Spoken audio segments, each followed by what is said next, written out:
Welcome to the Mindfulness Academy Podcast. I'm your host, Aimee Morgan, and today on the show, we have Jessica Gershman. Thank you for joining us, Jessica. Hey, thanks for having me. It's so nice to be here. It is wonderful to have you. I'm going to give you a quick introduction, and then we will hop right into things. Sounds good. Jessica is the voice behind the Zen Mommy Podcast, as well as a passionate believer in the power of self-care. Through her work as a certified yoga instructor, an accomplished home chef, and a dedicated mindfulness practitioner, she creates a place where moms can slow down, be authentic, and take the me time without guilt. You can follow her on Instagram. You have a great following there at _Zen_Mommy, where she connects with over 20,000 followers. Find her podcast, The Zenish Mommy, on Apple Podcasts, Spotify, Stitcher, or wherever you listen to podcasts. Thank you for that wonderful introduction. Well, I am trying to remember exactly how we connected. It has been a while, though. I think it was around maybe shortly after COVID started. I feel like it was probably 2020. I think so. When did the book come out? 2020. Okay, then it was. It was right in the heat of things. That's when we met. I know. I read the book. We got to connect. You came on my platform, which was really nice. It was such a good time to connect anyway, because 2020, we were just all starving for any kind of human connection. We were outside, remember? I do. Instagram And you're Live. beautiful. You have like this outdoor area next to your pool, and it was just gorgeous. Yeah. It was a lovely night, too. The weather was great. It was a great conversation, and we kept it going. I don't know if you recorded all that afterward. I mean, it was pretty intense. So Yeah, it was super fun. It was super fun.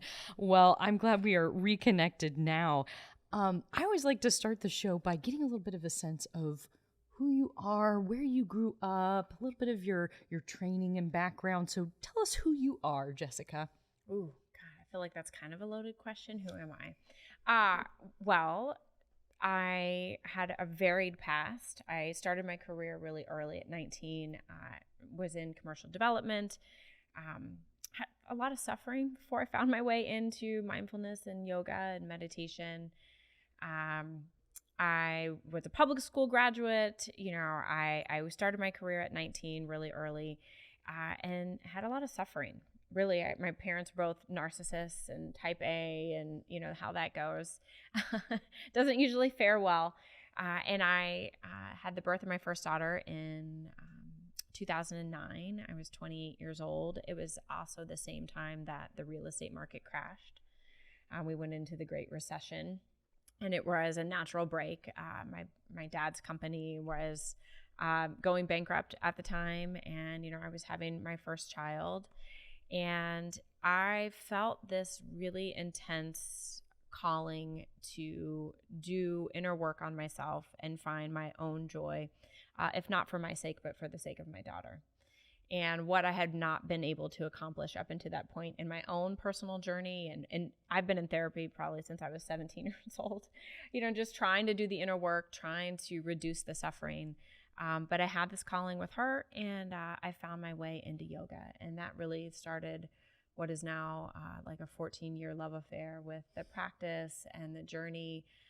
I became a certified yoga instructor in 2014. I've subsequently trained all over the country, from New York to San Francisco.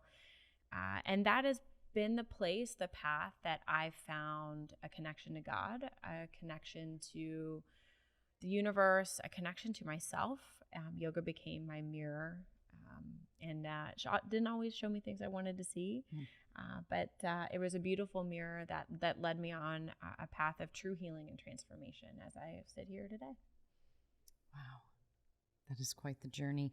And you really have delved into yoga. I mean, hundreds and hundreds and hundreds of hours of training. Yes. Yeah, I have several 500-hour certs. I'm currently in a 500-hour with yoga medicine.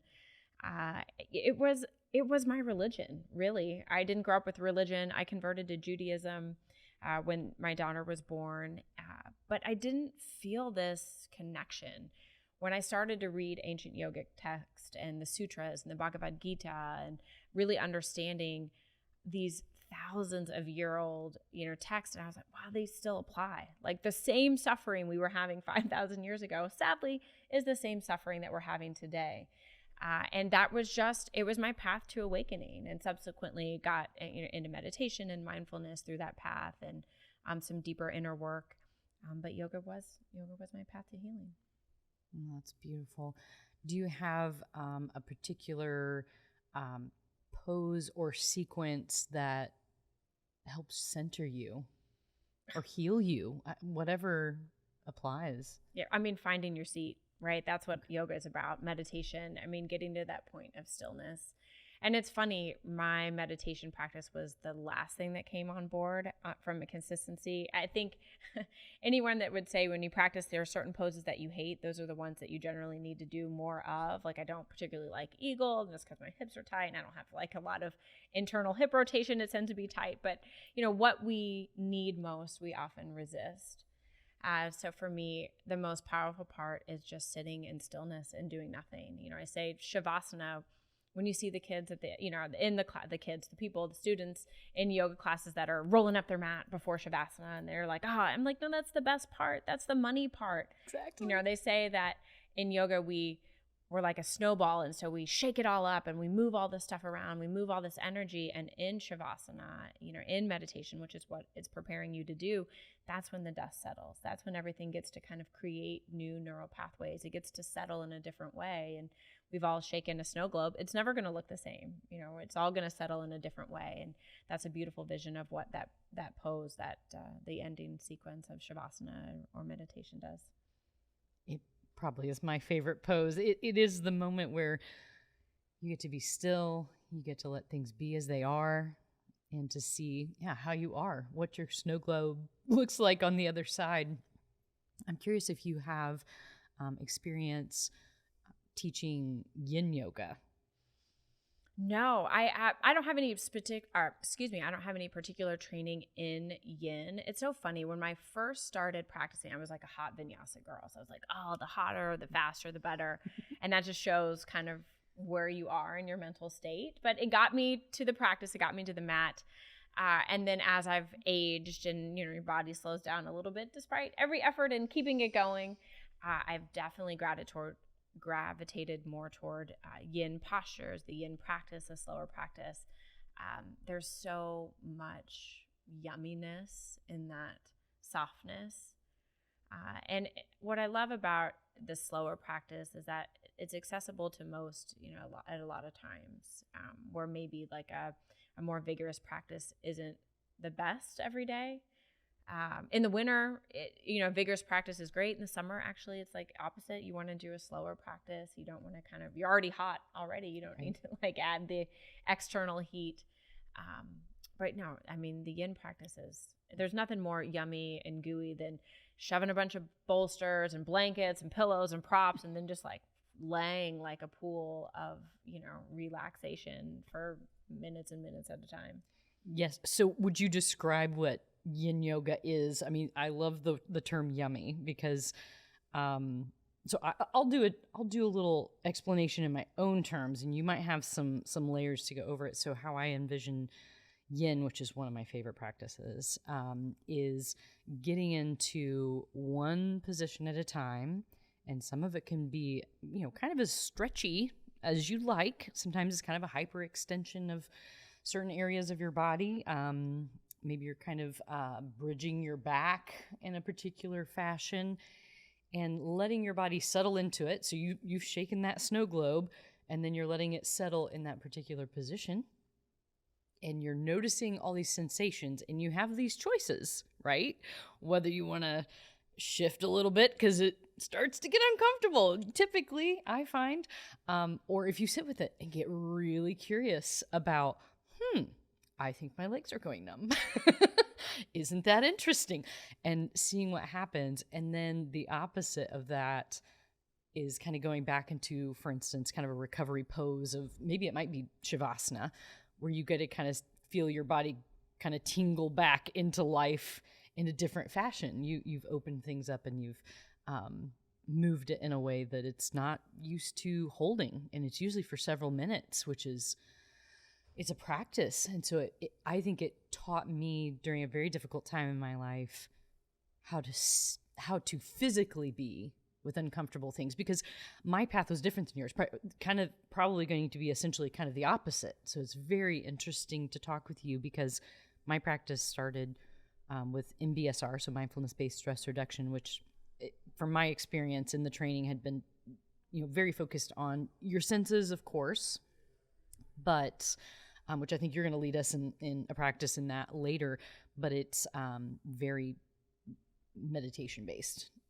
And so I started there, which is its own difficult path in its starting, but I stayed curious about it. But I felt like sitting and letting emotions move through me was one sort of practice where I got to notice. It was a lot more in my head, whereas laying with it was a lot more in my body. And so I feel like the merging of those two really taught me a lesson in a more holistic way. So it sounds like you're kind of going the opposite. You started with the yoga going into mindfulness. I assume that the yoga kind of has so it's prepared you physically and probably mentally, I would think, right? I mean, if somebody starts in the path like you, what kind of tips would you give them? Yeah, I think the best tip is figuring out what's going to get you there, right?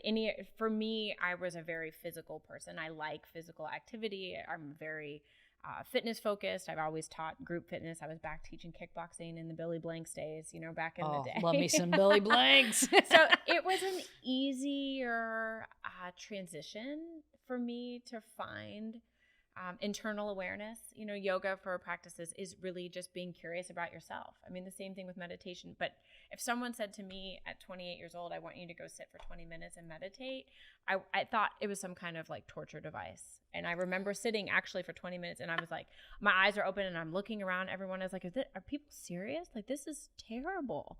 I hated every second of it. So for me to come in that other way was the only way it could have happened. And anyone that is interested in finding, their seat, find meditation or mindfulness or yoga, it's starting with something that you enjoy. If you can find things that you enjoy about whatever it is, if it's yoga and that's your path, if it's yin or if it's vinyasa or if it's bhakti and you're chanting and you're a singer and that's what you are into or what you're called to share, it's finding something that's going to get you there and keep you showing up. I think that's the best route to travel. And then you get to notice how it evolves. I mean, I'll tell you about my meditation practice, and I've said this on my podcast, is I super sleuthed my way into doing a daily meditation practice. I was curious about this. How did it start? Well, I tricked myself in. I was like, okay.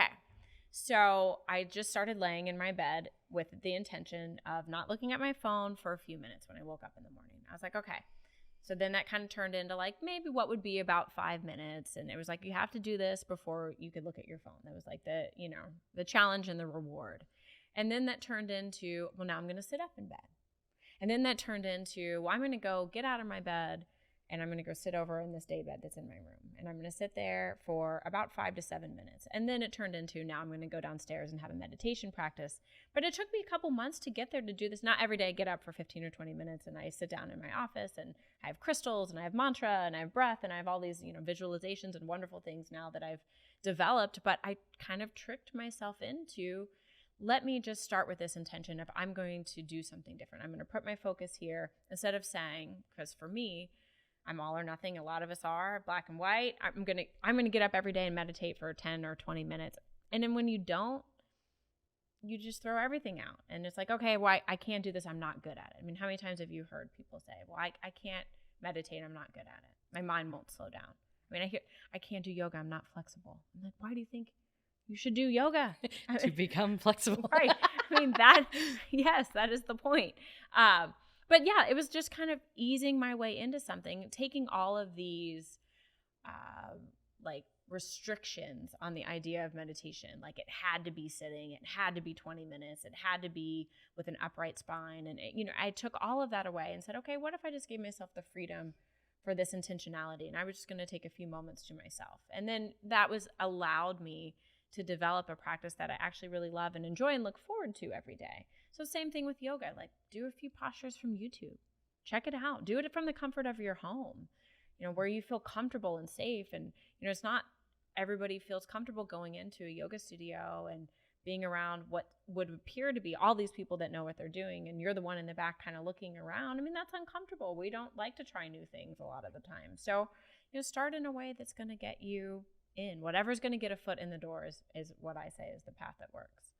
I think setting up a path of least resistance, if you talk with a doctor, a lot of times they'll say, well, the best exercise is the one that you're going to do. If you hate to run, but you love to roller skate, go roller skate, And so I think it kind of follows with this. Find your bliss. Find the thing that is enjoyable, and you're more likely to do that. We had another guest on the show recently who said, don't set yourself up for failure. Just like you said, don't try with, 20 minutes a day. And if I don't do it today, then it's all over. But just start with a daily practice, even if it is literally 1 minute. Yeah, laying in your bed in the morning. I mean, truly, that's how it started. So just you could say, my intention is not to look at my phone for 1 minute, and I will just lay here and notice. Maybe I will breathe 1 minute. 1 minute. I'm a big fan of atomic habits. We really are around our office at Good Aim Communications. And one of the things, one of the tenets of setting up atomic habits, so things that are Loctite, is make it really easy and attach it to something.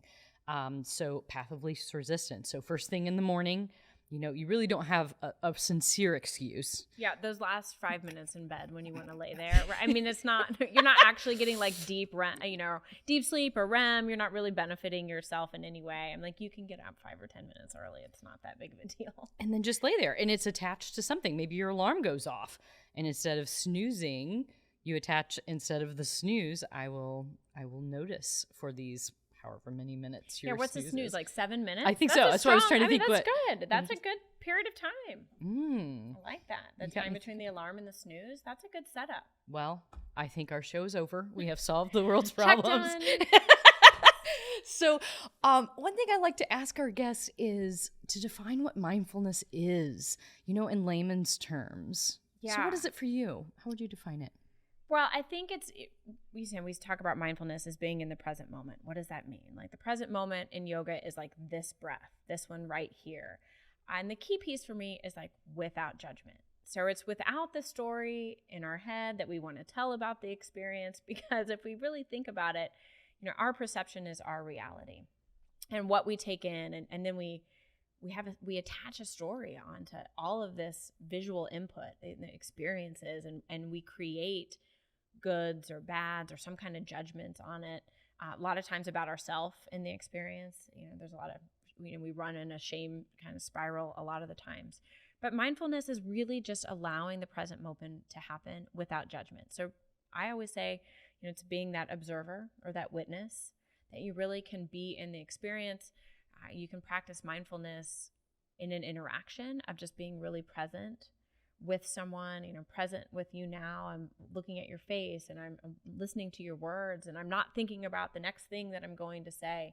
I'm not judging what your outfit looks like or what I'm going to do later. I judged yours because they said it was so adorable. Trust me. Does that count? I mean, if it's positive, I think it's fine, right? But it comes back to that, right? And it's a practice, and that's what I love. It's so beautiful. There is no perfection. You can never be a master of yoga, a master of accessing the present moment. No, it's a constant. Every breath is a reminder, like, okay, now this one I'm going to show up and be present for, which means in all of this is that there's no failure. Because every breath, every moment is a new opportunity to show up, do better, try again, let everything in the past go. I mean, I tell my kids this all the time, just, okay, it's like, it's a new opportunity. This breath, take a deep breath. That one's gone. We just keep moving forward. So yeah, mindfulness is this beautiful practice that you can't fail at. So there's no reason not to do it. That's a beautiful way to say it.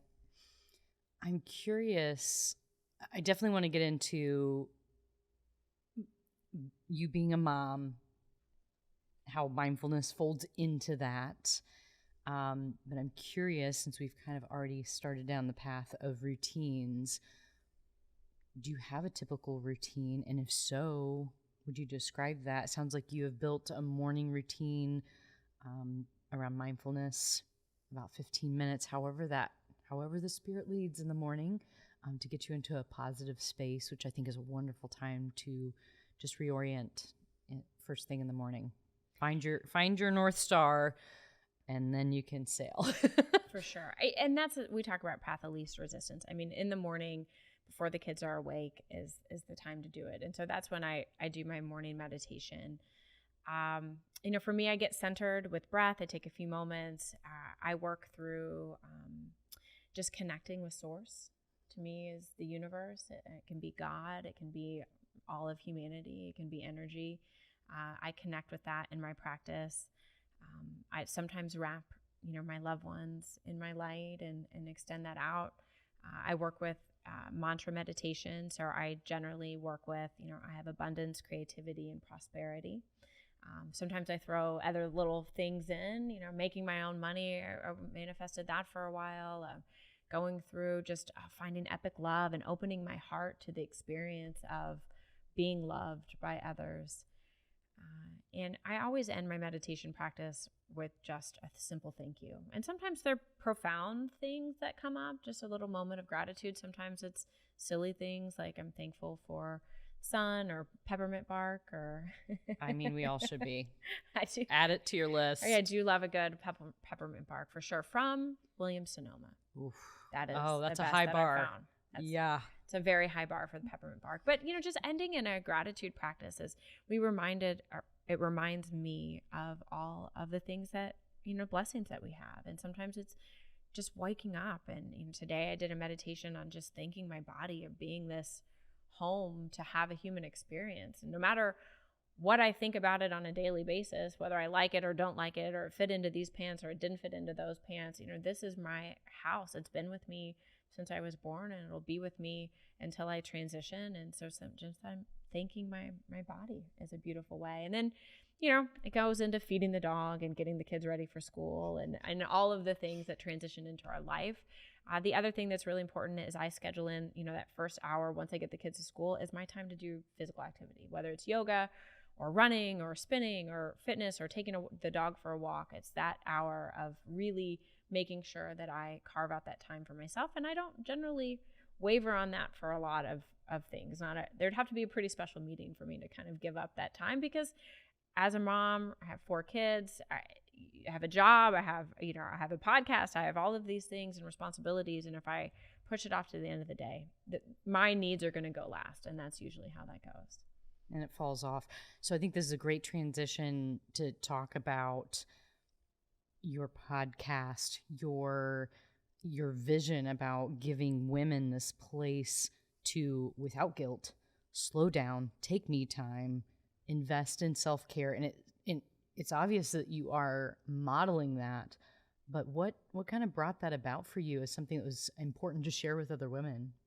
Well, I really feel that as women, we really have to go out and educate and empower ourselves. There's so much misinformation. And as women, we often get passed off by doctors and physicians. And people are just like, oh, that's mom brain. You're struggling alone. And if you pull up social media, you'll think everyone else has it better than you. And you're the only one that's really struggling, whether it's postpartum or struggling with teenage kids. And I will tell you that you're not, that we're in this together. But I really wanted to create a platform where women could educate and empower themselves, take this opportunity to see what else is out there, whether it's plant-based medicine or understanding generational trauma or hearing stories from other incredible women to realize that you're not alone.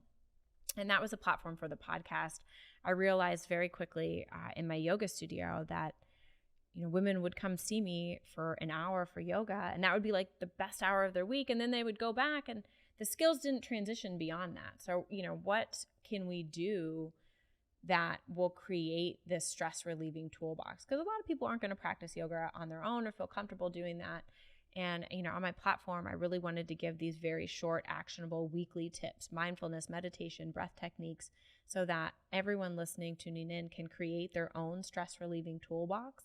I find that, you are able to listen to all kinds of different stories, opinions, tools, techniques, and then you take what works for you and you leave the rest. And so if you give enough variety, that people are going to hear themselves in the stories. People are going to find techniques or tools or ideas maybe they hadn't thought of. Even just released one on mindful eating and just taking an apple and using that as an opportunity. Those little moments of eating an apple mindfully and having the experience can change the perspective of your whole day, can change the trajectory of your day, can give you these little tools. And so I wanted to help women create stress relieving toolboxes because, I mean, life is stressful. Being a mom is stressful. Being a working mom is stressful. Being a stay-at-home mom is stressful. There are so many things outside of our control. Everything is truly outside of our control if we really go down to it. But our thoughts and our actions are the things that we can control. And so I really wanted to set up other women and offer the tools that have made such a difference in my life. Well, thank you for all the work that you have done in that arena. It feels like you are a champion for women, health, physical, mental, spiritual, really all facets. And it's beautiful to see how your platform has grown and the variety that you have covered.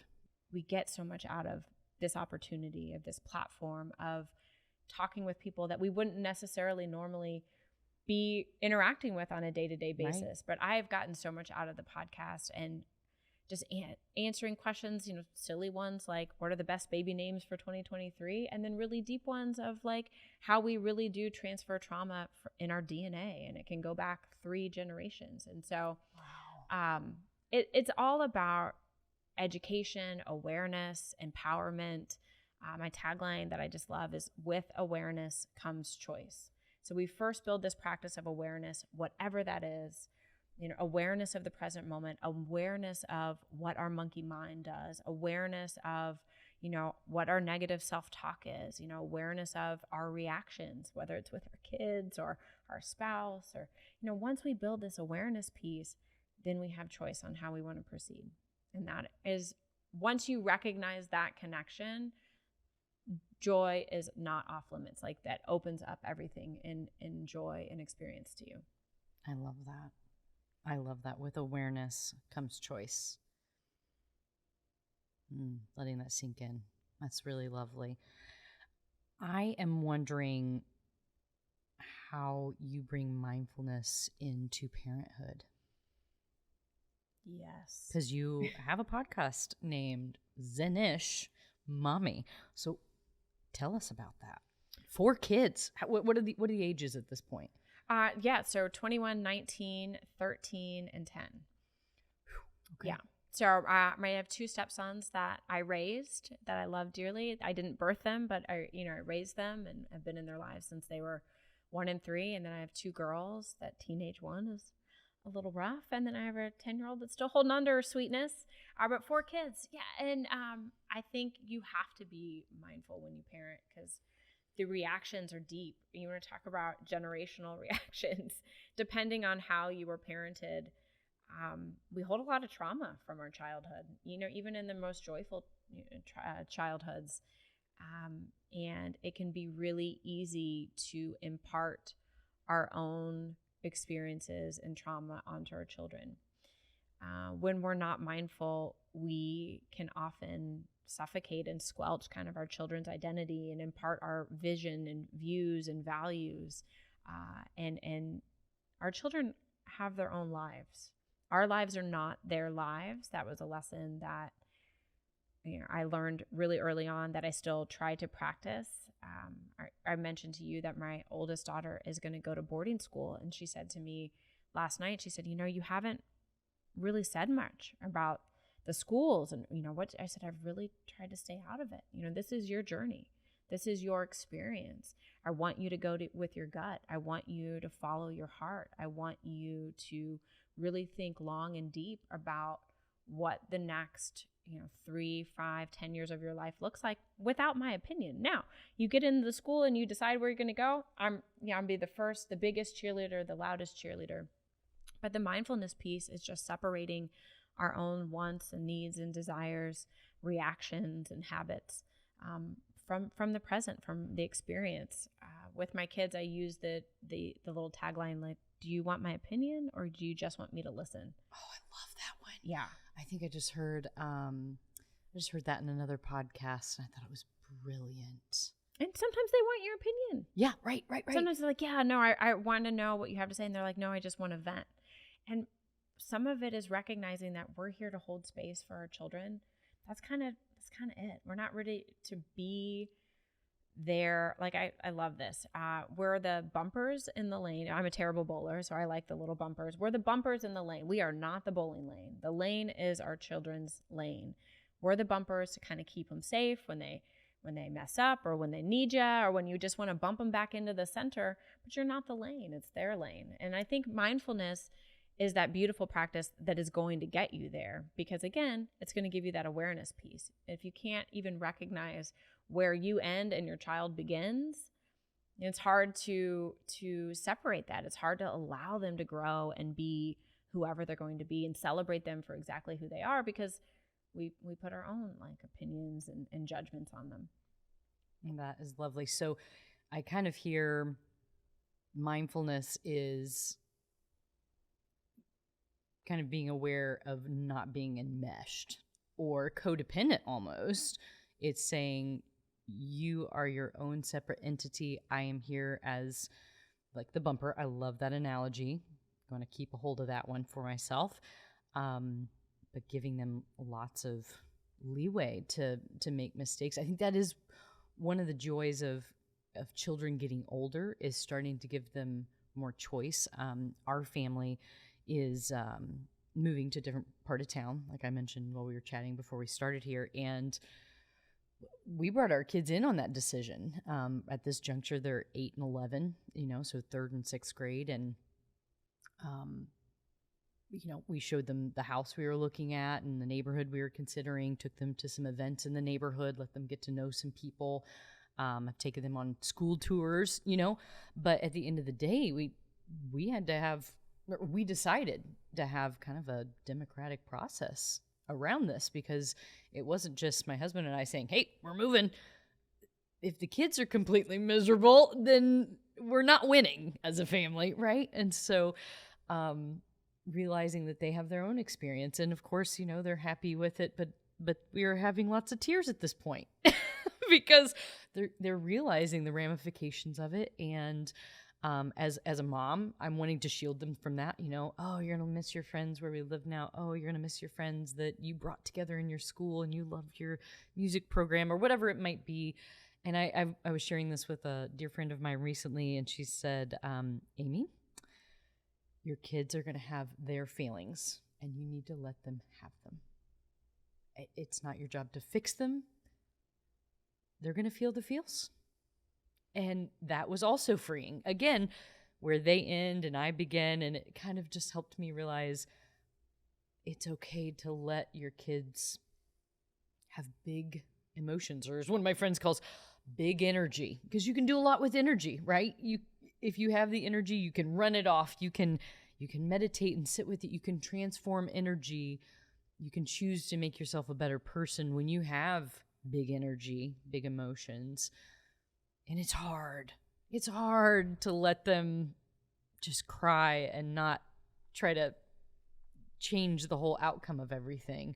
That's hard for me. Yeah, I mean, shielding our children from life experiences is doing them a lot of harm, right? I mean, okay, thank you for saying that. Yeah. You're helping me with the guilt. No, it's 100%. I mean, how are they going to manage their own feelings and emotions if they haven't been given the space to have them? That we've tried to shield them from, life's heartache. I mean, that's a part of it. I mean, so is life's joy. You don't get I say this, you don't get to numb out to just the heartache. Like you numb out to the heartache and the joy. Exactly. So to experience all of it is having the human experience. We can be there and hold them when they're crying and comfort them. The other piece is like not taking ownership in their successes. It's like, I don't even say I'm really proud of you. I'm like, gosh, how do you feel about that? Or you should be really proud of yourself. And know that put all of that onus back on you. I'm not in there in 8th grade taking your science test. I don't need to be proud. And I didn't do anything. I didn't contribute at all. I mean, I love you and I support you. And you did this. And the converse is when they mess up, they also did that. And it's okay. You try to just soften any of the major blows, but having the ups and downs of life is part of it. And if we shield our children from the downs, then they're not going to be equipped as adults. And that's when I think we talk about some of the generations and the difference in parenting, and the helicopter parenting was so big for so long that we just want to be so immersed into and enmeshed into our child's lives and do everything, and we overschedule, and we're owning all of their experiences and recitals and sports games, and we're in it, and we're like almost reliving our own life and childhood. And the reality is none of that's yours, and it's hard enough to do with our own life as an adult. You don't need to take on your kids' lives.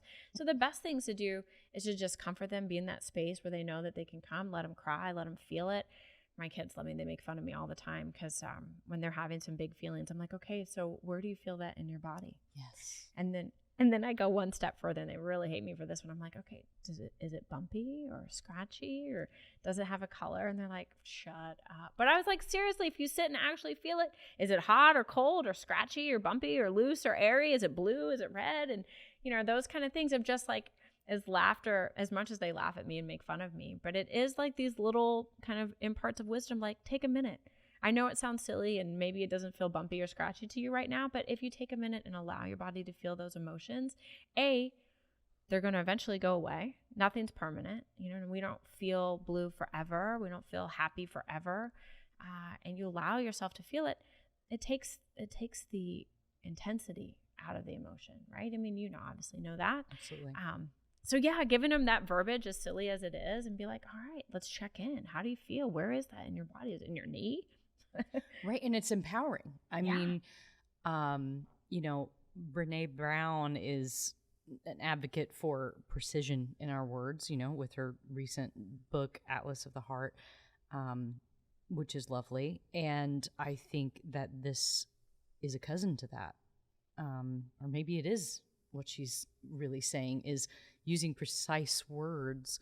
It's very important because it honors our experience and properly communicates it, accurately communicates it to someone else. I think it's a powerful thing. And that piece doesn't happen. Precision in your words doesn't happen without mindfulness. Period. Ding, ding, ding, ding, yeah, ding. Because that again is the awareness piece, which doesn't happen without mindfulness. You can't know which words to choose if you're just spouting off at the mouth, if you're just reacting all the time, or if you're caught in the story of your head. You often don't even notice the words that are coming out of your mouth. You're purely working from the mammalian, the reptile brain way in the back. You're not working from executive functioning. You're not working from problem solving. You're not working from awareness and choice and presence and all of that beautiful precision of words. That it makes a big difference, like using the word and not but. Like, I'm really happy to be here, Aimee, but I have to leave at 12:30. Well, that just makes it sound terrible. There's like, I'm really happy to be here, Aimee, and I have to leave at 12:30. Like, that makes a huge difference. But without awareness, our natural tendencies are just to throw words out, without meaning. Yeah, that's a great point there too. Yeah, I'm connecting the dots with mindfulness and Brené's platform right now, and that feels so incredibly right. I'm curious if you could tell me how mindfulness has impacted your life. You mentioned earlier that it became kind of a religion for you, that it was your connection to the universe, to God, as you know God. How has it impacted you? Is that kind of the summary of it, or is there anything else? Yeah, I think for me, it was, even in my meditation, I pray to see my shadows, to look at the uncomfortable parts about myself, my patterns, my reactions, my habits, what mindfulness, I kind of use it as this big umbrella, yoga, meditation, mindfulness, kind of under this healing umbrella that we're talking of. And what those practices have done is held up a mirror, allowed me to see the parts of myself that weren't always so pretty, the parts of myself that were unkind or critical, especially of myself, and lacked self-compassion. I suffered a lot. I'm very open to talk about my suffering of eating disorders in my early 20s and addiction and drug use and all of this craziness. that was really just trying to escape the chatter in my mind. It was so intense and so loud.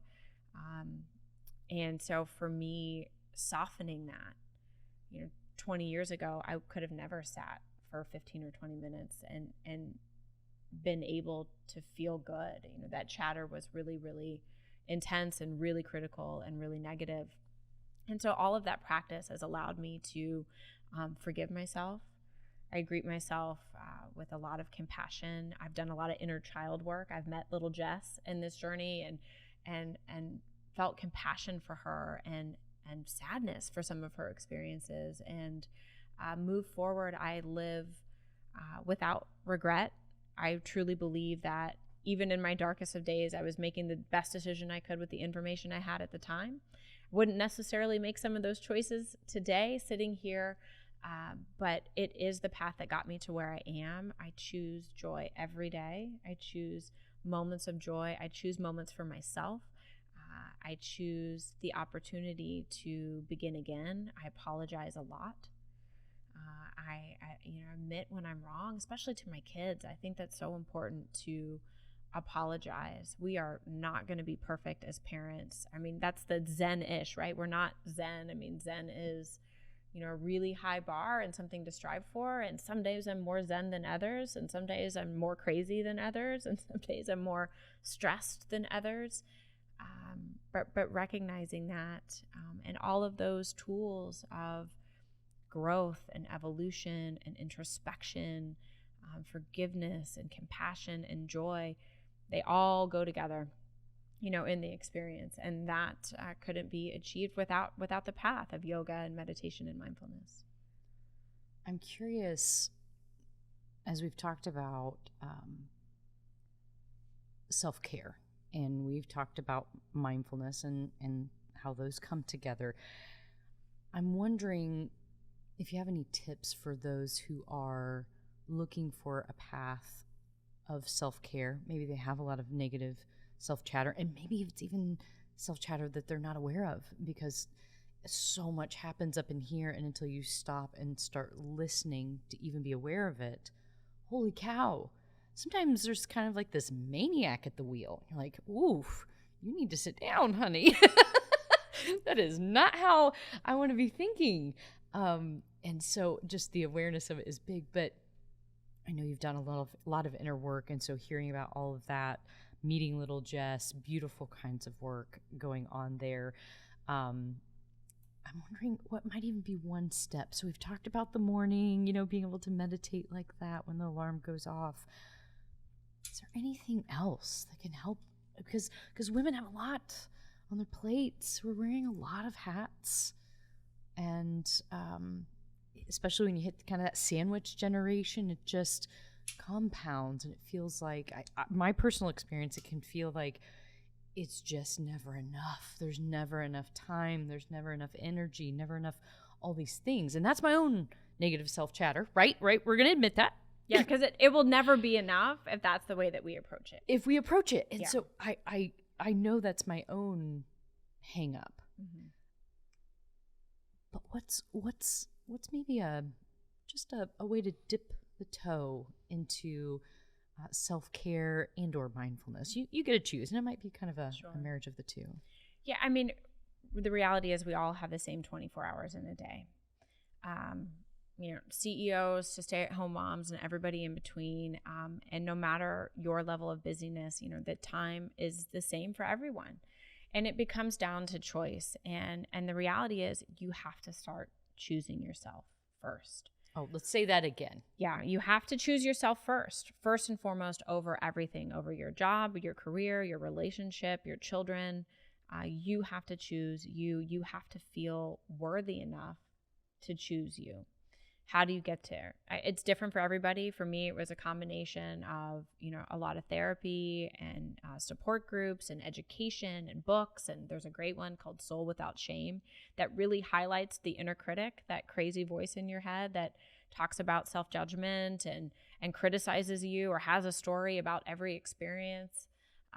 And the inner critic isn't always negative, right? The inner critic says some positive things too, but just being able to understand that chatter And then the beautiful piece, again, it's awareness. So what is going to help you build awareness, and how do you do it? I love, as we were going to talk about a practice, using the 5 senses, right? Those are accessible. Or even, I mean, breathing. I come back to it on my platform time and time again. Everyone on this planet is breathing. It is free. It's accessible to all. Taking a few deep breaths before you eat, act of self-care. I'm going to mindfully eat. I'm not just going to sit in front of my TV, binge Netflix, and eat this tub of ice cream. I'm going to take a few breaths and I'm going to enjoy the experience. I mean, ice cream doesn't taste good when you feel bad about eating it the whole time. The peppermint bark would not be as good if I wasn't really enjoying it. But if I was eating the peppermint bark and being like, well, this is going to go straight to your hips. No, that's, why do we do this to ourselves? And everyone has this experience, from the celebrities to the monks, to the yogis, to just the everyday person. And so little tips are, again, making a habit. I kind of recommend putting an alarm in your phone a few times a day. I love just doing an emotional check-in. So if people are having a hard time doing that, just an alarm, maybe 3 different ones, you take a minute or 2. You sit and breathe, you check in with your emotions, maybe you put a note. I mean, we have these little computers. We might as well use them for good. Sometimes it's just recognizing how much time. I mean, every week, I'm sure your phone does this too. It tells you how much time you spent on your phone, how many hours a day you spent. It's high right now because we're recording around the holidays. Yes. And there's been some shopping happening. A lot of online shopping. So a lot of online shopping. We have a lot of downtime, right? We have more time than we want to account for. The scrolling Let's TikTok. Say that again. Yes. It's interesting that you said that, because I've been thinking about that a lot of the last few weeks, that I think I have more time than I give myself credit for, because there are times where I will scroll through Facebook half an hour every time. Doesn't matter. Yeah. You get hooked, and then it just keeps going. The entire platform is to keep you using the platform. It is to hook you to stay on longer. I mean, that is the algorithm. That's why they show you the things that they show you. That's why I scroll and shop Instagram. I mean, I'm like, I didn't know I needed this vegan cheese. This is amazing. How did you know, Instagram, that I needed this vegan cheese? I needed this new vegan butter. And of course, it's coming to my door. We have more time than we think. We just have to make the choice. And that is building the awareness piece, because with awareness comes choice. With awareness comes choice. Yeah, that feels like a Yoda statement, doesn't it? It's interesting. It's so Yoda powerful. and yoga are so close. I just realized that in my little slip up there. With awareness comes choice. I like this so very much. I'm wondering if you would lead us through one of your favorite mindfulness practices. You talked about the senses, that those are available in every moment to us, like our breath, like our awareness. Every moment, it's fresh. And isn't that beautiful to think about? So I'm going to give you the... Let's do it. I love this one because it's, you could be driving in the car and do this one. You could be sitting in carpool. You could be getting ready to sit in front of your computer. And so, just find a comfortable seat. If it feels okay, you can close your eyes. We're just going to take a couple of big, deep breaths in together. So breathe in through the nose. Exhale through the mouth. Breathe in through the nose. Exhale through the mouth. Breathe in through the nose. Hold the breath. And exhale through the nose or mouth. So as we go through the senses, let's start with the sense of touch. Feel the clothes against your skin. Notice the texture of the fabric, if it's soft, supple, or a little scratchy, thick. Is it warm or cold? Notice the sensation of your feet in the shoes and socks that you're wearing. Maybe even wiggle your toes. Rub the thumb over the forefinger as you just feel the texture of your skin.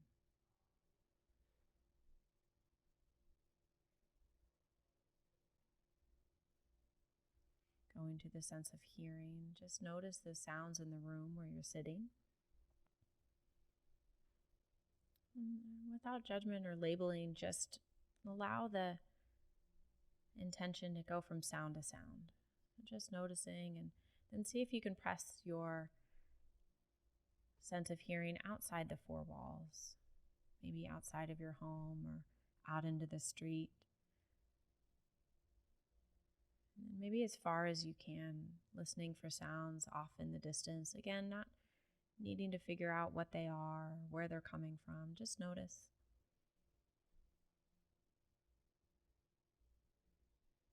And drawing back in, listening for the sound of your own heartbeat. Your body working just as it should. Notice your sense of smell. Breathing in through your nose, notice any smells in the room, any lingering food smells from something that you cooked the night before.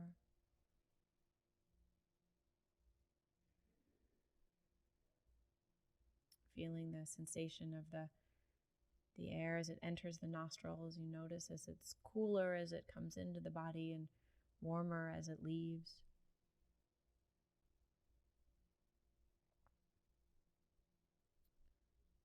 And maybe those smells, or noticing any of the smells of food, maybe the mouth starts to water. So notice the sensations in your mouth. Feeling your tongue rub along the back of the teeth. Even notice the element of water in the mouth. Maybe even lingering taste of toothpaste or mouthwash or a beautiful lunch you might have had.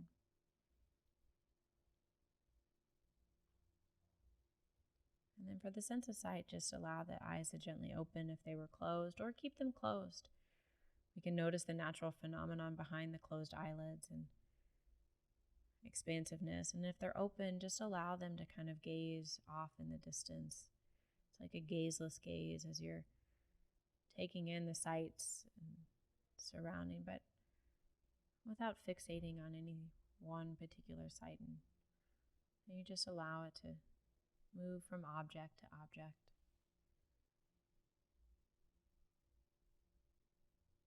If the eyes are closed, you notice for any phenomena, any visuals or colors or lights that may pass along the closed eyelids.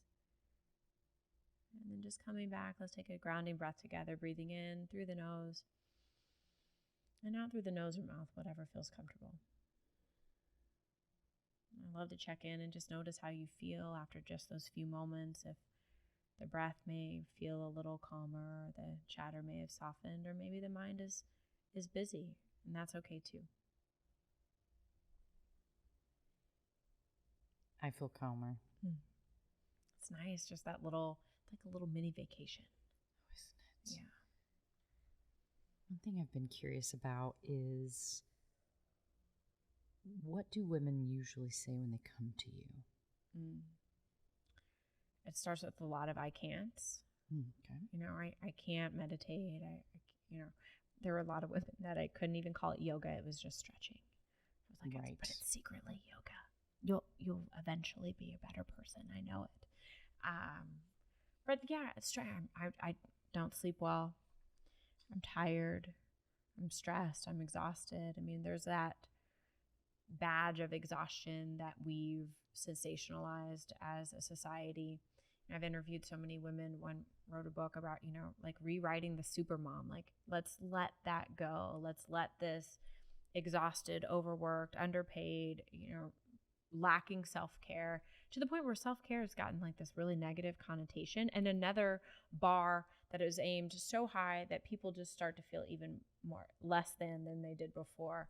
And really self-care, which we all need, is caring for self. It's choosing yourself. And this idea of a martyr, that we're here to sacrifice ourselves for our children, first and foremost, for all others in our life, simply is not sustainable.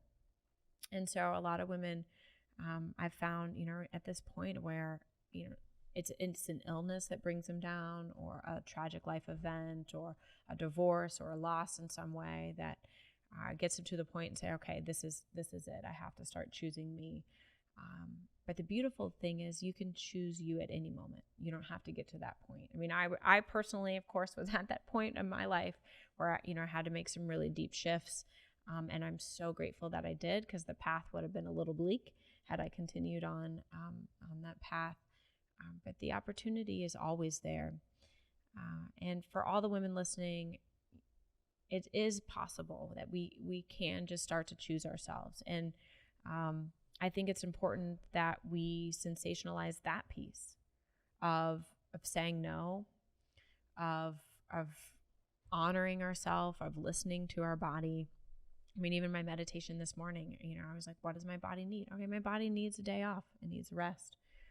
So Saturday, I'm going to go to the farmer's market and, do that kind of thing and just take it chill and really enjoy my Saturday morning latte and take a slow morning. But honoring yourself, listening, the body is really smart. It usually has all the answers. And when you're running a mile and 1,000 miles a minute and you're doing everything for everyone else, it doesn't feel good. Ultimately, I mean, things feel off. And I think we all know when things are off. I tell women, ask for help. To anybody that'll listen, we have to get better at asking for help, at delegating responsibilities. And I think we're getting more. I think social media is trying to be more honest. There are more people on the platform that are less like, look at me and how great my life is, but look at me and my struggle and that we're in this together. And yes, it's hard for everyone.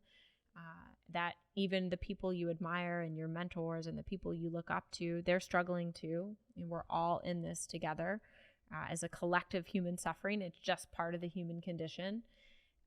And that there is also choice. Do something that brings you joy every day. Maybe it's just going outside and taking some deep breaths of like winter air. I'm a big proponent for like getting outside even when it's cold. I have a great pair of down pants. I have a really ugly dog walking coat that I walk my dog in. But getting out and doing those kind of things to shift our perspective. Before I record, I find myself in my studio jumping up and down, moving my energy. I mean, there's opportunities all the time. We just have to be conscious enough to choose it. And we can start to choose ourselves as women.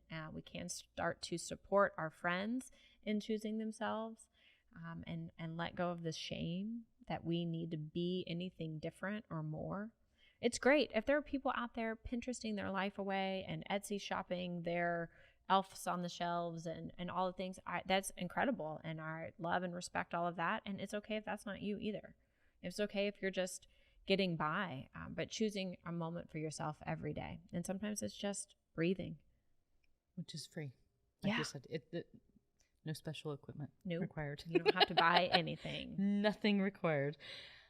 I'm wondering, just to kind of help folks visualize what it means to work with you or to start following your platform.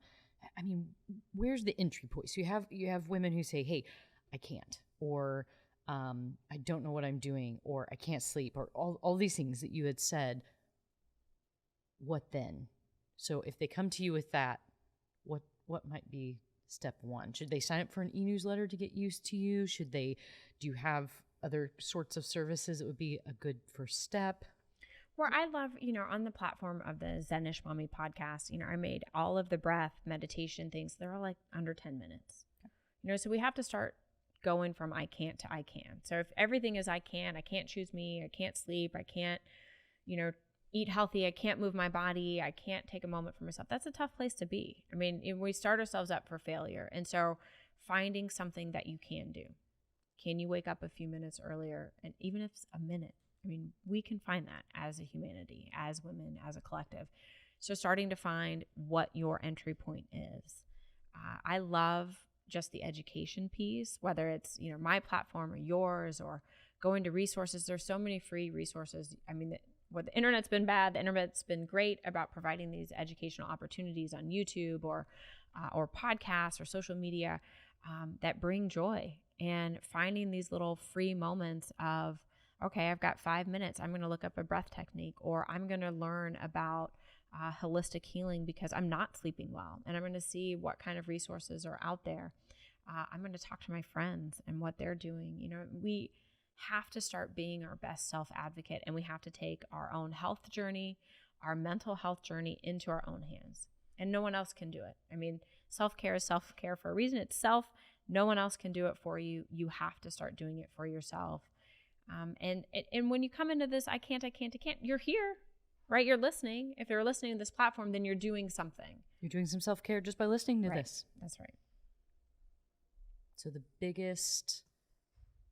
best way that you could say to get over feeling like you can't, that there's not enough space. Because you said if you don't do your exercise in the morning or meditation, it doesn't happen because you come last. Yeah, by the end of the day gets away from you. The day gets away from you. But how, is there any sort of advice on how to shift? Because that's a big shift. I mean, it's easy to say, oh, okay, do self-care. But when you have this ingrained habit of doing kids' laundry and packing the kids' lunches and being the soccer mom and shopping for all the Christmas gifts and wrapping all the Christmas gifts. I mean, I could go on for literally hours. If that all comes first and you come last, switching that, some people are probably not going to be happy. And I think maybe that's something we need to accept, is there will be things that maybe fall through the cracks, or we need to ensure that someone else, or we ask someone else to take care of something. Yeah, the reality is, like, what's going to happen if the laundry doesn't get done? I like a really tight ship in my house, and I took a new kind of full-time position, and it's just not going to live up to the way that it was when I was. I mean, it just isn't. I'm a crazy on the floor, like seeing if there's crumbs, because I hate walking on them in my bare feet, but there's crumbs on my floor, Aimee, and yeah, I've got to be be with it. There's laundry. How many are there? 3? 4? No, there's probably like a good amount, and my laundry's full that hasn't been folded, and I've got to be okay with it. That's my practice in self-acceptance and giving myself grace, and kind of laughing and be like, you know what? No one died today. I'm okay. I'm healthy. I'm safe. I'm happy. I would rather choose this moment than really go in and fold the laundry, and I'll get to it when I get to it. I mean, the reality is, if we look at everything in this very pass fail, or this black and white, or it has to be, and we start to put all of these really tight restrictions on us, I mean, something's going to fall, right? And then when we don't live up to it, then we become a failure, and then it's just shame cycle, and the inner critic kicks up, and it's all bad, right? It's never going to be good. But the reality is, it's not that deep. I mean, you don't go to every soccer game. Your kids are going to be okay. I set my kids up. I like, hey, I'm going to go to as many soccer games as I can. And I will not be at every one. I just can't do it. And they don't really care. I mean, to be honest, they might even like a little bit of the freedom, right? So someone's there, someone took them and showed up, and it's not always going to be me, but giving ourselves grace to like not show up as this Pinterest version of ourselves, and allow us to have the human experience and laugh about it. And in choosing yourself, I have this visual of like, we're like this alien, and we have all these like probes extending from our body. We can only plug into so many things at one time. So if I'm not plugging into myself, but I'm plugged into laundry, and I said yes to baking cookies for the PTA, and I'm going to this holiday dinner, and my kids have their recitals, and then I got to buy all the presents, and I'm all of it. Well, I got to unplug from something. So I have to say, you know what? I'm not going to go to that holiday dinner, because I'm going to take that time for myself. So we only have so much energy. If you choose to unplug from something, yes, you have to say no to something to say yes to something else. But the beauty in that is you can start saying yes to yourself and choosing that. And I always do this gut check. I'm the person that has gotten really comfortable at saying no. I'm kind of a fussy person, and I don't like it in winter. I don't really like to go out, but I need to know that about myself. So I'm not going to commit to all of these dinners. I committed to a girls' dinner, and I didn't know anyone there, and I hated it. And I was like, oh, please remind me never to do this again. But knowing these things about ourselves, and not saying because it sounds good or you want to be a certain way. And like, we just have to recognize, like, who are we doing this for? Does anybody really care? Or, do you really care? Is it something you want to do? Doing the gut check, checking in, unplugging from something so that you can plug into you, because ultimately you're it. Your kids grow up and leave. You are it. You are it. and no one else can do this for you. Happiness is an inside job. Your spouse can't make you happy. Your job can't make you happy. Only you can choose your own happiness. And if you want to be happy, then you can start turning some of those I can'ts into I can's, and really start to reframe. It's just taking a different perspective. And it sounds like maybe surrounding yourself with some other folks who are wanting to do that could be helpful. Of course. For yeah. instance, check in with your inner circle. If everybody's there super negative and judgmental, check in with that. Like, how does that feel? Too. Yep. And how does that manifest in your own life? Yeah. As you hold, as the mirror kind of comes back to you. Yeah. I mean, if everyone's using you as a doormat and you check in with that, the people around you and how do they feel? And, friendships are, for a reason or a season and sometimes a lifetime, but not always. And recognizing that. And part of growth and evolution is letting some things go when it's time, and that's hard. I mean, everything we're talking about, Aimee, is a lot easier said than done, right? It's all challenging, even to the most seasoned practitioners and to the newbies alike. It's all challenging, but the rewards are there. Sticking with it, choosing yourself, making time for yourself, doing breath work, doing meditation, doing mindfulness, it pans out in tenfold. It may be clunky along the way, but I don't know anything else that you can do that reaps the kind of reward as a mindfulness and meditation practice. I mean, if somebody else does out there, let me know. Hit me up on Instagram if you found something that's like more rewarding than that in the long term. But joy is found in the present moment, and you can't access that without mindfulness. I'm wondering what women say once they've immersed themselves in self-care and mindfulness. What you hear them say once they realize they can. Yeah, I think it's like a light bulb is turned on. If you've seen someone that is a meditator or a mindfulness practitioner or a yogi or someone that's chosen themselves, and you see a light in their eye and they seem to know something that you don't know, and you're like, ooh, I want a little piece of that. Or someone that has really incredible energy and you just want to be around that person. You're like, oh, I need some of that. I feel like that's it, as you get to be on the side of the knowing. You're like, oh, wait a minute. Like, life is really joyful. Life is hard and life has sorrow, but life is really joyful. And you get to be on the side of the knowing. And I think women, when you start to have this taste of like, oh, wait, I'm empowered. I don't have to be a crazy stress ball all the time. And yeah, there's going to be moments where, I don't say everything that I mean, or I don't choose my words wisely, or pop off at somebody or whatever. But for the most part, I'm empowered because I know what to do to get myself back centered. So I think the women that come out that, start to take some of this advice or use these practices or learn to create their own stress relieving toolbox feel empowered. That they're on the side of the knowing. They're like, okay, yeah, life is going to be challenging, but I'm equipped. I mean, I very distinctly remember this visualization. I was in a yoga class with Rolf Gates, who is an incredible yogi, and he wrote Meditations from the Mat. And we were doing, and I had just a very clear visualization. It was getting off of a roller coaster, and I was getting on another roller coaster, and I couldn't see where it was going, but I had a sense of peace. And I remember calling my mom, of all people, on my way home. I said, look, my life is getting ready to change in a really profound way, but I can handle it. Whatever is going to come up, I can handle it. I said, I need you to remind me when I lose all of my, sanity and I'm crazy and I'm telling you that I can't handle it. Remind me of this moment. And subsequently, we had one of our sons, moved out and went to boarding school, and we had a nanny that was like a family member that left, and life just got turned upside down, and different jobs and careers. And the reality is you can handle it. And there's this sense of knowing that happens when you start to put these processes, these practices into place, when you start to choose yourself, is that you can handle whatever life throws at you. It's not going to absolve you from pain and sorrow and grief and sadness. It doesn't stop that, but it allows you to navigate it just a little more smoothly. I say some of those huge mountains become just little ripples in the waves, and you're able to navigate it more smoothly because you have a tool to get centered, to get present. Beautifully said. I'm wondering if you would, as we wrap up here, if you would join me in the glowy daily reflection practice? I would love to. Okay. The glowy daily reflection practice, I developed this and included it in my book, The Chaos Antidote, A Fable About Mindfulness, in the workbook.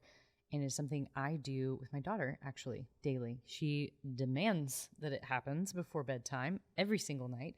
And it is a really beautiful bonding practice. So she's a couple years younger than your youngest, and she is holding on to sweetness for the most part. And this is one of those sweetnesses. It is the joy of, it's a moment that I try to treasure every single day. So the G stands for grateful. So the L is for lift up, something that needs some resources or someone else who needs those. O is for observe, W for wholesome intention, and Y for you are. That the yummy thing you get to do before you leave, to affirm yourself before you head out the door, and so, or before you head off to bed. And so I'll lead you through one at a time, and we'll get started with gratefulness. What are you grateful for? Ooh, I'm grateful for being here in this opportunity, in this beautiful studio, having this conversation with you. It's been a lot of fun. Yeah, it's been a lot of fun. Lift up. What needs resources? I want to lift up my husband. He struggles with a lot of shame, a lot of internal chatter. And so just sending the intention of presence to him. I have goosebumps over that. That's beautiful. O is for observe. We just went through all the senses, but what's just one thing that you observe? I have this anticipatory kind of excitement. So I have like some tightness in my belly and just excitement for, maybe it's getting ready to be the weekend. It's the holiday season. Not sure where this will air, but just that excitement of all the things to come. What about wholesome intention? My intention is to continue to show up as the best version of myself based on the resources that I have at the time. A lot of self-love in that. I like that. And now you are whole. You are presence. You are love. Excellent. Excellent. Thank you for sharing with me. I want to give you a moment to tell our listeners about where they can connect more with you. This has been a beautiful interview, and you are a treasure trove of resources for women. Seriously, check this woman out, all that she has to offer. You will not believe the breadth, the depth that she brings to the table to help women slow down, take care of themselves. It's really, really lovely. And her site is beautiful, and she has such amazing folks on her show. Tell us about how we can learn more. Yeah, sure. So the podcast is called the Zen Mommy Podcast. I release 2 episodes every week. Tuesdays are conversations with experts in the field of all things women's wellness, and Thursdays are mindfulness meditation episodes. Just these little bite-sized snippets that you can start to create your own toolbox. You gave my Instagram handle, _Zen_mommy, or at thezenmommy.com. So reach out. I'd love to hear from you. So thank you for the opportunity to be here, Aimee. Wonderful. Thank you so much. It has been a joy today. And from my heart to yours, may you live with ease. This is your host, Aimee Morgan, signing off.